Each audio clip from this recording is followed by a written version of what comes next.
Tesadüf oldu bu. Gezerdi gözlerim seni, deyerdim harda kaldı bu. Gözüm kör oldu gelmedin, ömrüm har oldu gelmedin. Görüşme istemezdin hiç, benim için ağır oldu bu. Ne yaxşı tapmışam seni, o vaxt itirdiyim kimi. Hayatta karşılaşmışıq, yuxuda gördüğüm kimi. O son görüş yadında mı, dedim gecikme bir de gel. Mən anlamır bir de gelmişəm, o gördüğüm kimi.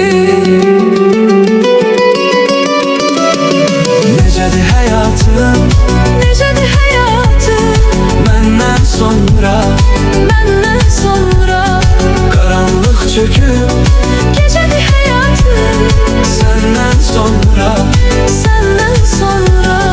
kimsəni sevmədim, Özümə gəlmədim, səndən sonra, səndən sonra. sevmək istədim, Sevə də bilmədim, səndən sonra. səndən sonra.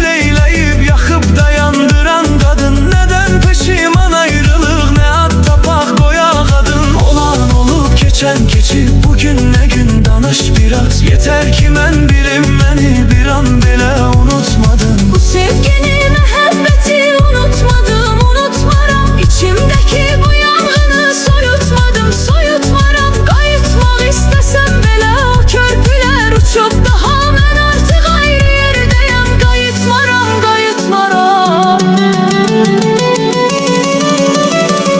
Necədir həyatım, necədir həyatım, məndən sonra, məndən sonra. qaranlıq çöküb, Gecədir həyatım, səndən sonra, səndən sonra. kimsəni sevmədim, Özümə gəlmədim, səndən sonra, səndən sonra.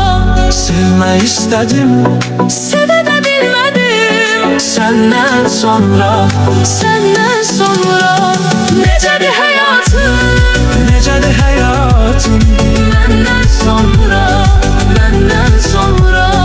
qaranlıq çöküb, Gecədir həyatım, səndən sonra.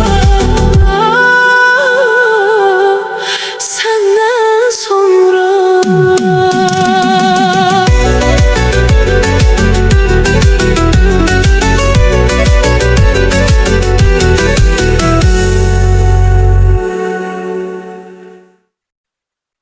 Ne vaxtı görmürəm səni, nə xoş təsadüf oldu bu. Gezerdi gözlerim səni, deyərdin harda qaldı bu. Gözüm kör oldu gelmedin, ömrüm har oldu gelmedin. Görüşmək istəməzdin heç, mənim üçün ağır oldu bu. Ne yaxşı tapmışam səni,